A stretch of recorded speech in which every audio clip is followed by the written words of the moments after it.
Caríssima Presidente e amiga, caríssimos dirigentes deste Conselho Nacional da Juventude, que celebra 35 anos e do mesmo modo que celebramos aqui em 2016 o aniversário, celebramos este aniversário redondo, mais redondo, em 2020.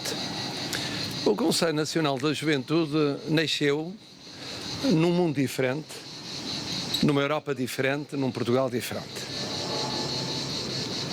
O mundo era diferente, o mundo, em meados dos anos 80, acreditava no crescimento ilimitado, na prosperidade sem limites, na superação das crises, na globalização sem dor.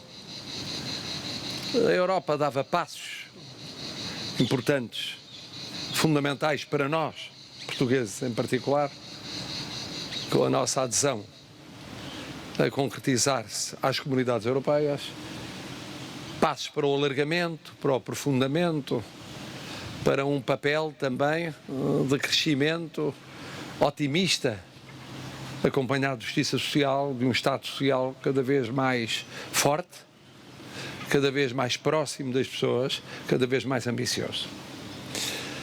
Portugal saía de crises, tinha digerido a Revolução, tinha digerido os primeiros momentos financeiros difíceis e aspirava a um salto no sentido do desenvolvimento sustentável. Passaram 35 anos e nós devemos ao vosso Conselho, que reúne sensibilidades, pontos de vista, organizações, formações, com atitudes, comportamentos, posições muito diferentes sobre a sociedade portuguesa, sobre a vida e sobre o mundo. Nós devemos ao vosso Conselho a representatividade. Ele representou durante estes 35 anos a riqueza da juventude portuguesa. No plano político, doutrinário, económico, social, cultural. Segundo, devemos a participação, que já vi que é o 6º objetivo daquele programa de vida que acabaram de me apresentar. 6º grande objetivo. A participação. A participação dos jovens, que ainda é muito deficiente, aumentou nestes 35 anos. E devemos também ao Conselho o espírito aberto de diálogo democrático, ecuménico, que não conhece fronteiras, não conhece muros, não conhece barreiras, conhece a tolerância e a compreensão de que somos todos diferentes e é na diferença que reside a riqueza da democracia. E por isso, muitos parabéns por esses 35 anos. E este aniversário podia ser comemorado de várias maneiras. Uma maneira era olhar para o passado, outra maneira era olhar para o futuro. E vocês escolheram a maneira correta, que é olhar para o futuro. Primeiro, porque vocês são o futuro. Segundo, porque Portugal precisa de futuro.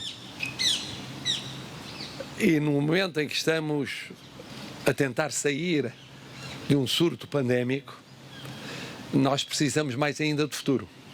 No momento em que estamos a entrar numa crise económica e social muito profunda, Portugal precisa de futuro. E foi isso que me vieram aqui trazer. E vieram trazer da forma correta. Eu lembro-me que no início da nossa vida democrática se tratava a juventude desta maneira. Os problemas graves do país eram para os mais velhos, que eram muito novos. Eu era jovem na altura da Revolução, eu fui constituinte com 20 e poucos anos. E, portanto, éramos todos muito novos. E durante anos, o facto de os responsáveis e os que atuavam na vida económica, social, política e cultural serem muito novos, levava depois a acantonar os ainda mais novos, dizendo que eles deveriam tratar dos problemas da juventude. Então, que eram o quê? Eram os problemas da escola, os problemas da saída profissional da escola, os problemas da saúde escolar, os problemas dos que não podiam estudar e tinham direito a estudar. Como se a juventude fosse uma espécie de setor limitado da sociedade portuguesa. Não limitado apenas pela idade, mas limitado pela capacidade reivindicativa. As juventudes partidárias, como as juventudes empresariais ou sociais ou sindicais, deviam reivindicar em matéria de juventude. E foi um escândalo quando, aí nos anos 80 para 90, as juventudes começaram a reivindicar relativamente a todos os temas da sociedade portuguesa. Tinham o mesmo exato direito que tinham os de 40 anos, 50 anos, 60 anos, 70 anos, 80 anos, 90 anos. Porque tudo respeitava a todos. Não era possível pedir à juventude que falasse só de juventude. Ou confiná-la a falar só de juventude. Este documento que acabam de me entregar, o desenvolvido e o abreviado, são o exemplo do que devem fazer os jovens. Pegam em todos os temas da sociedade portuguesa, todos, e tratam, em geral, com medidas estruturais. Depois, com medidas por causa da Covid-19. E, pelo meio, algumas medidas que, de forma mais especial, tocam os mais novos. Mas tratam de tudo. Tratam da demografia. Tratam dos problemas sociais, todos eles. Tratam do desenvolvimento e da sustentabilidade. Tratam da mudança das formas de trabalhar no presente e para o futuro. Tratam do ambiente e do ordenamento território. Tratam da saúde, da educação e da segurança social. Tratam da qualidade de vida e do bem-estar económico, social e cultural. Isto é, não lhes escapa nada. Tratam da participação política, da organização política e administrativa.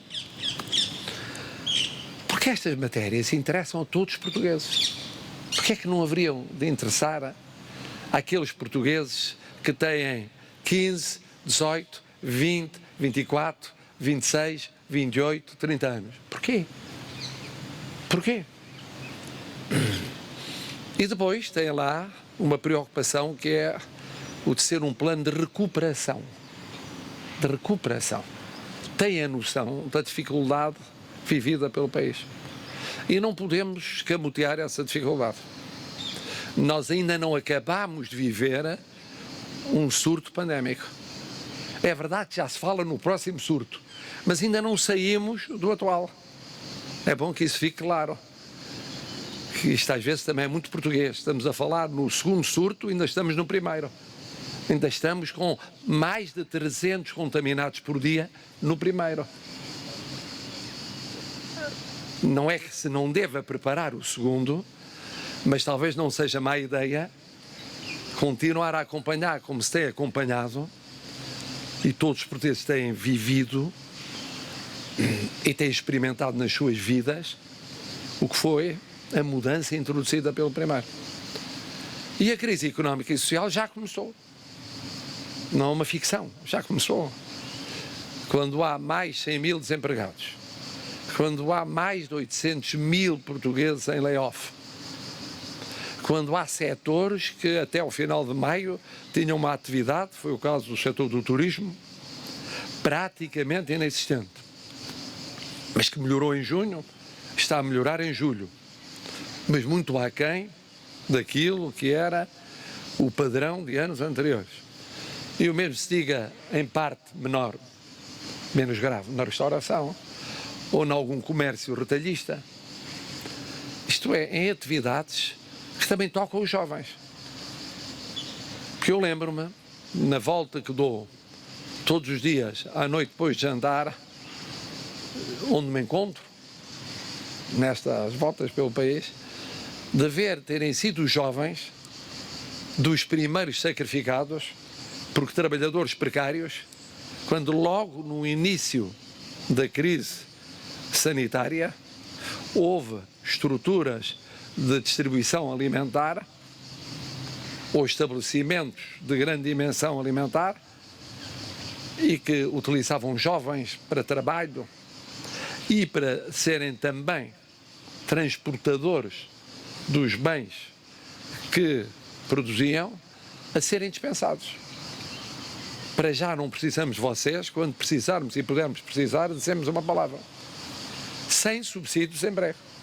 Sem subsídios em breve. É bom que se tenha essa noção.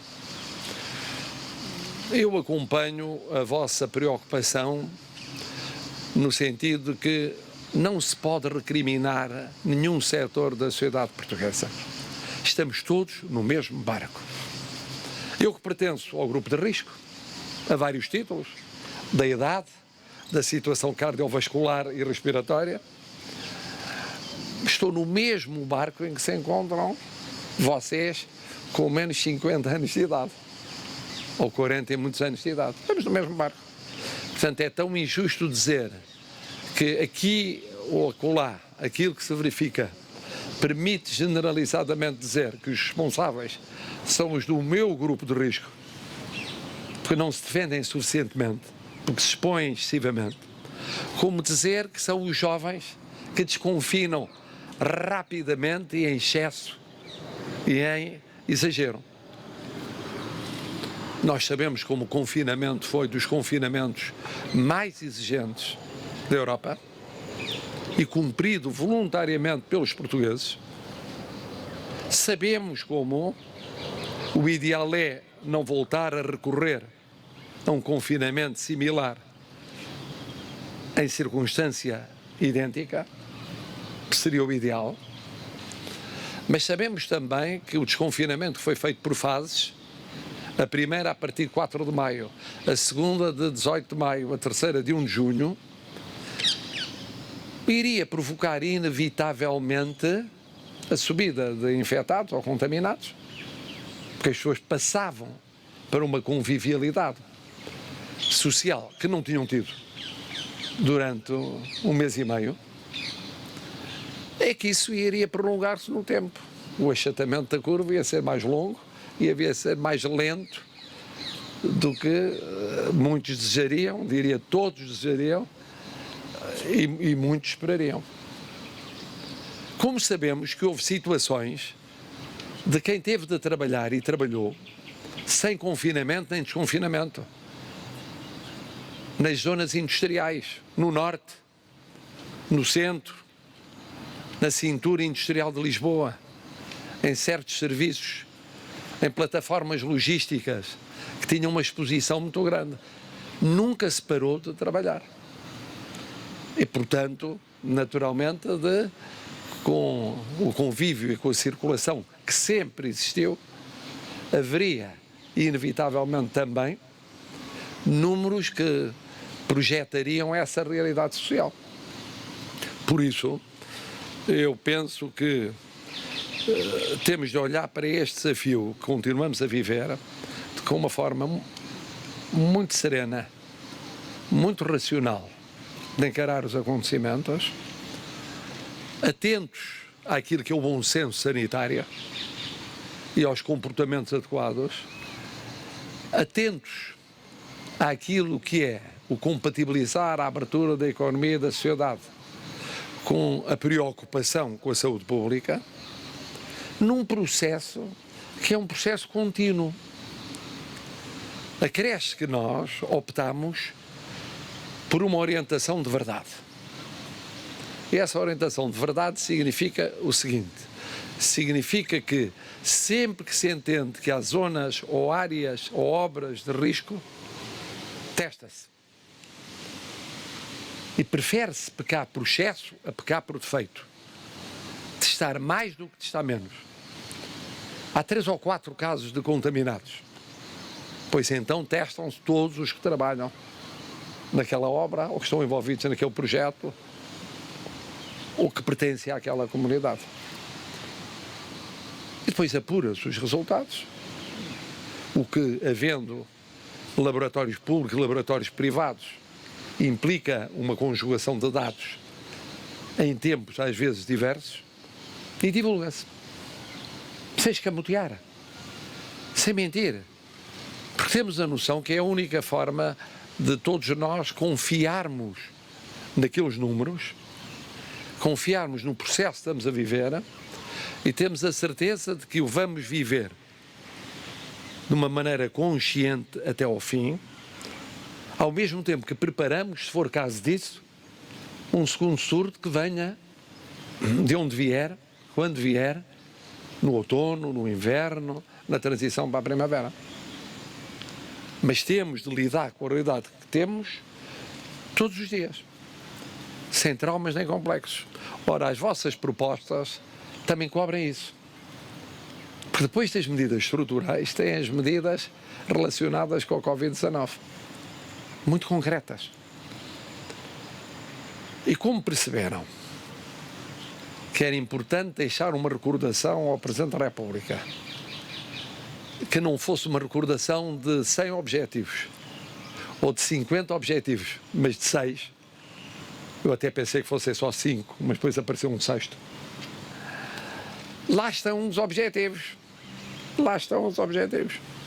E lá está o trabalho, as mudanças no trabalho, o que mudou no teletrabalho, mas também as novas exigências de apoio social no trabalho e também a evolução a partir do layoff. Mas também lá está a preocupação com os métodos de ensino e a realização de um estudo sobre métodos de ensino, o papel dos psicólogos, que é muito importante, também lá está, a participação, e sobre isso tirei uma palavra adiante. São 6 objetivos, que realmente cobrem aquilo que praticamente é essencial no domínio educativo ou cultural, social, político e económico, o desenvolvimento sustentável. Lá está. Preocupação com a ação climática, preocupação com o ambiente, preocupação com o ordenamento do território. Está lá concretizado. Uma última palavra sobre a participação. Eu muitas vezes ouço dizer isto, que é muito justa a reivindicação da participação dos jovens, mas tem o seu tempo. É só esperar um bocadinho que chegará a ocasião de terem uma participação maior nas ONGs, nas instituições de solidariedade social, a nível de liderança, porque nas bases já têm, no poder local, no poder regional e no poder nacional. Lá chegarão.